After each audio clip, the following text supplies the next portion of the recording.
بسم اللہ الرحمن الرحیم۔ السلام علیکم۔ بڑھاپے کو آتا دیکھ کر اکثر لوگ پریشان ہو جاتے ہیں، لیکن آج ہم آپ کو بتائیں گے کہ سفید بالوں کی کیا اہمیت ہے۔ جو ہمارے بھائی سفید بال کو دیکھ کر پریشان ہو جاتے ہیں اور ان کو جڑ سے اکھاڑ دیتے ہیں کہ دوبارہ نہ ہو جائے، ہم آپ کو حدیث نبوی صلی اللہ علیہ وآلہ وسلم کی روشنی میں بتاتے ہیں کہ سفید بالوں کا آنا کیسا ہے۔ حضرت ابو ہریرہ رضی اللہ تعالیٰ عنہ فرماتے ہیں کہ میں نے حضرت محمد صلی اللہ تعالیٰ علیہ وسلم کو فرماتے ہوئے سنا ہے کہ جس مسلمان کے سفید بال ہوں وہ اپنے سفید بالوں کو نہ اکھیڑے، کیونکہ قیامت کے دن سفید بال بندے کے لیے نور بن کر ظاہر ہوں گے۔ سفید بالوں کے بدلے اللہ تعالیٰ جتنی تعداد میں سفید بال ہوں گے، اللہ تعالیٰ سفید بال کے حساب سے اس بندے کی نیکیوں میں اضافہ کر دے گا، اور ایک ایک بال کے بدلے میں اس کے گناہوں کو مٹا دیا جائے گا۔ یحییٰ بن سعید رضی اللہ تعالیٰ عنہ سے مروی ہے، میں نے سعید بن مسیب رضی اللہ تعالیٰ عنہ کو یہ فرماتے ہوئے سنا ہے کہ حضرت ابراہیم علیہ السلام دنیا میں سب سے پہلے فرد ہیں جس نے اپنے مونچھوں کو کاٹ دیا، اور آپ علیہ السلام جب بڑھاپے کو پہنچے تو آپ علیہ السلام کے بال سفید ہو گئے۔ تو آپ علیہ السلام نے اللہ تعالیٰ سے پوچھا، اے میرے مالک، یہ کیا ماجرا ہے؟ اللہ تعالیٰ نے آپ علیہ السلام کو جواب دیا، اے میرے دوست، یہ میری رحمت ہے۔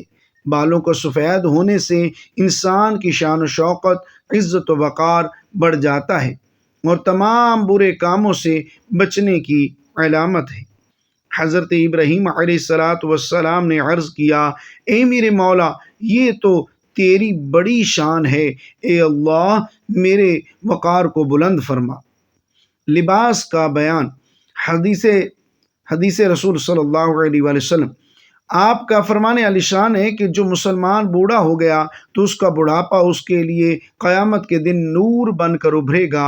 ایک بندہ نے نبی کریم صلی اللہ علیہ وآلہ وسلم سے عرض کی، اے اللہ کے نبی صلی اللہ علیہ وآلہ وسلم، جو لوگ سفید بالوں کو اکھاڑ دیتے ہیں، اس کا جواب سن کر آپ صلی اللہ علیہ وآلہ وسلم نے فرمایا کہ جو بندہ اپنے سفید بالوں کو اکھاڑتا ہے تو اس نے قیامت کے دن اپنے نور کو ختم کر دیا۔ آپ صلی اللہ علیہ وآلہ وسلم نے فرمایا، سفید بال قیامت کے دن مسلمان کے لیے نور ہے۔ ان سفید بالوں کے بدلے اللہ تعالیٰ اس بندے کی نیکیاں لکھ دے گا اور گناہوں کو ختم کر دے گا، اور اس بندے کا درجہ بلند فرما دے گا۔ حضرت ابو بکر صدیق رضی اللہ تعالیٰ عنہ فرماتے ہیں کہ ایک دفعہ ایک آدمی نبی اکرم صلی اللہ تعالیٰ علیہ وسلم کی بارگاہ میں پیش ہوا اور کہنے لگا، اے اللہ کے رسول صلی اللہ علیہ وآلہ وسلم، ہم میں سے کون سا بندہ بہتر ہے؟ آپ صلی اللہ علیہ وآلہ وسلم نے فرمایا کہ جو بندہ بڑھاپے میں پہنچ گیا اور اس کی نیکیاں بہت زیادہ ہیں، وہ سب سے بہتر ہے۔ اس نے پھر دریافت کیا کہ یا رسول اللہ صلی اللہ علیہ وآلہ وسلم، سب سے برا کون شخص ہے؟ آپ نے فرمایا کہ جو بڑھاپے میں گیا اور اس کے گناہ زیادہ ہیں۔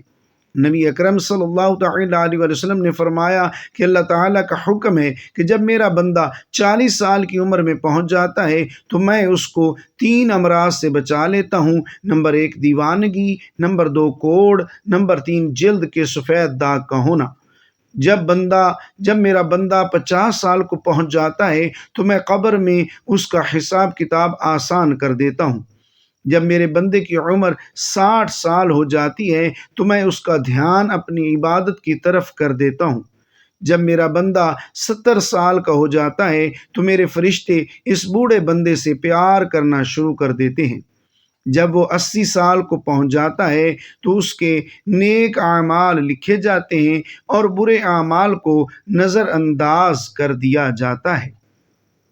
جب بندے کی عمر 90 سال ہو جاتی ہے تو فرشتے فرماتے ہیں کہ یہ اللہ تعالیٰ کا خاص بندہ ہے، اس کے سارے گناہ معاف کر دیے جاتے ہیں۔ اس سے مراد ہے کہ اس بندے کی عمر پوری ہو چکی ہے اور روح کو اس کے جسم میں قید کر کے رکھا ہے، بس یہ وصال کے قریب ہے۔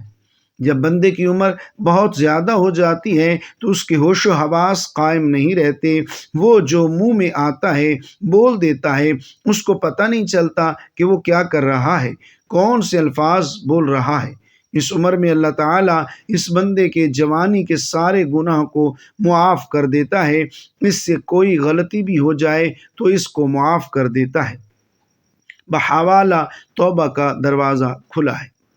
حضرت جابر رضی اللہ تعالیٰ عنہ سے مروی ہے کہ آپ میلی یا کہ تم نے فرمایا ہے کہ حضرت جبرائیل علیہ السلام ابھی میرے پاس آئے اور فرمایا کہ قسم ہے مجھے اللہ تبارک و تعالیٰ کی جس نے آپ صلی اللہ تعالیٰ علیہ وسلم کو حق اور سچ کے ساتھ بھیجا ہے، ایک آدمی نے 500 سال تک سمندر میں ایک پہاڑ کے اوپر رہ کر اللہ تعالیٰ کی عبادت میں گزار دی۔